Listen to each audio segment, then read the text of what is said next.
Mulibwanji from Keswick Village. This is the Rorschach Malawi update from the 29th of April, 2025. A quick summary of what's going down in Malawi. The U.S. Embassy denied 39 visa applications from officials who want to attend the spring meeting of the International Monetary Fund, or IMF. Only 4 officials were granted visa applications out of the 43 submitted. On Wednesday, the 23rd, the officials wrote to the U.S. Embassy to ask why there was a high rejection rate, making it sound like the issue was related to Trump's foreign relations policies. However, an anonymous source told the news that the visas for the officials were denied because they couldn't justify why they wanted to attend the spring meeting. It seems they were trying to use tax funds to travel and to get allowances from both the government and the IMF for no acceptable reason. The story led to a much deeper revelation of abuse of office and corruption. This came about after the chief of mission at the U.S. Embassy in Malawi accused Malawian diplomats of abusing the U.S. visa conditions. On Sunday, the 27th, she was interviewed on Times Television's Hot Current program,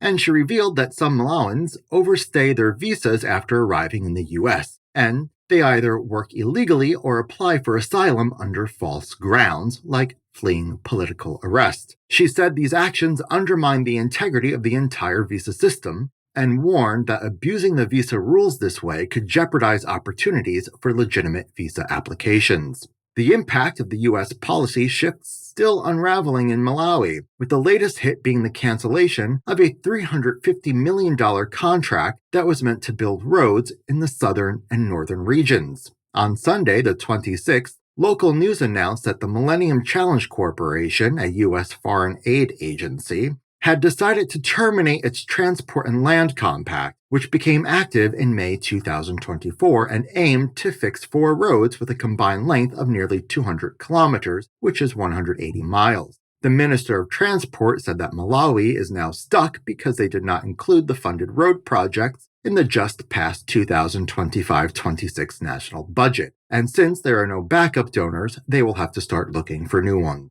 In our last episode, we mentioned that the Tanzanian government had threatened to retaliate against Malawi's ban on trade imports if Malawi did not lift the ban, which had stopped Tanzania from exporting its agricultural products to Malawi. Well, on Thursday the 24th, the Tanzanian government indeed hit back and announced a ban on the trade of agricultural produce to and from Malawi. However, it did not last long. On Friday the 25th, Tanzania said that it lifted the ban because the Malawian government had reached out to discuss how they would resolve the issue. They said they would have a diplomatic ministerial discussion with Malawi on Friday the 2nd. President Chakwera is under fire for refusing to release the names of prisoners that he pardoned over Easter, rousing suspicion about who is on the pardon list.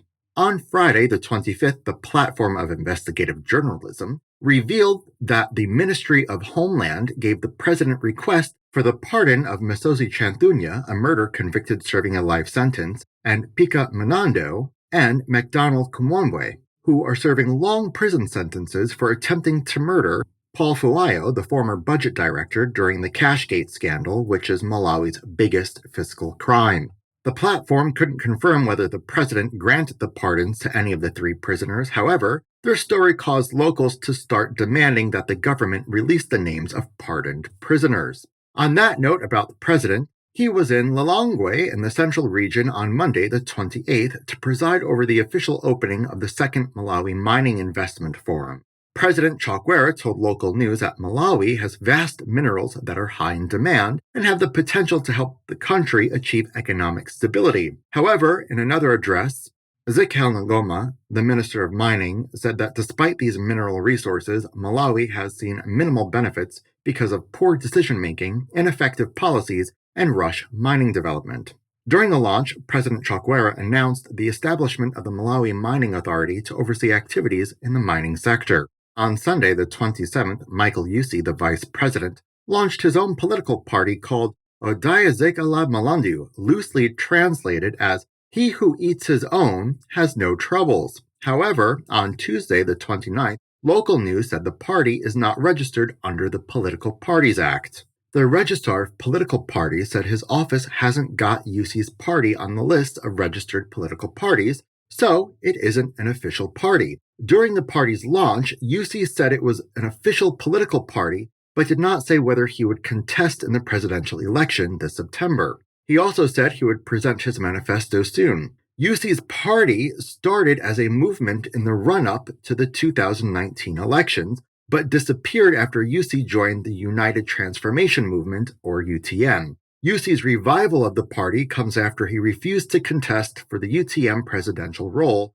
although he was serving as UTM president at the time. Francis Kasaila, the commissioner of the Malawi Electoral Commission, or MEC, announced his resignation on Wednesday the 23rd on personal grounds. This means the commission now has 5 members, but luckily, this is enough to meet legal requirements, so the upcoming presidential elections will not be affected. The law says there cannot be fewer than 4 commissioners to conduct the commission's business.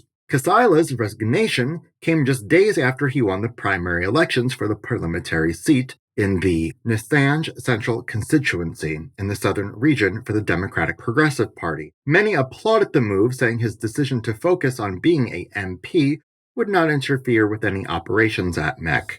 In an update to a story from our last show, we mentioned that the Electricity Generation Company, or EGENCO, carried out maintenance works at their major power stations, leading locals to spend their Easter holiday with no electricity. On Monday, the 21st, EGENCO released a statement saying it had completed its maintenance works, but the blackouts are still happening. On Monday, the 28th, EGENCO's partner, the Electric Supply Corporation, released scheduled nationwide blackouts from Monday the 28th to Saturday the 3rd of May. They said there is an increased electricity demand and insufficient capacity, which has led to low power supply. Comments on their social media posts are filled with users calling them useless. Women's football got a huge boost worth about 390 million kwacha, which is about $225,000. On Friday, the 25th, the Football Association of Malawi, or FAM, announced that the fund was meant for the Women's Football Regional Leagues, saying it was a sponsorship deal with Petbawa, Malawi, which is a betting company. Niamra Ashkankati, the Petbawa regional manager from the Southern and West Africa, said they aim to raise the bar in women's football and support the growth of sports across the continent. According to FAM's website, the sponsorship will run for 1 year and fund the team's payments and the players' salaries, end-of-season awards, and league administration. Private schools that are members of the Private Schools Association of Malawi, or PRISM, are administering mock exams for their form for students ahead of the national exams this June. The mock exams started on Monday the 28th and will run until Thursday the 8th of May. Ernest Kayonga, the PRISM president, said the exercise will help them assess the students' readiness for the Malawi School Certificate of Education exams, which are the final exams at the secondary school level. When successful, students can get selected to study in higher education schools or enter the job market. Get ready for the public holiday coming up on Thursday the 1st with the celebration of Labor Day. The government has yet to announce what it has in store for the national holiday, but it is typically marked with public acknowledgments of employees who stand out in the country or the companies they work for. Work and schools will be closed on Thursday the 1st and resume on Friday the 2nd. And that's it for this week. Thank you for joining us. Want to share an episode? You can download any of them as an MP3 from our website at www.rorschach.com/Malawi. The link's in the show notes too. Pitani bueno.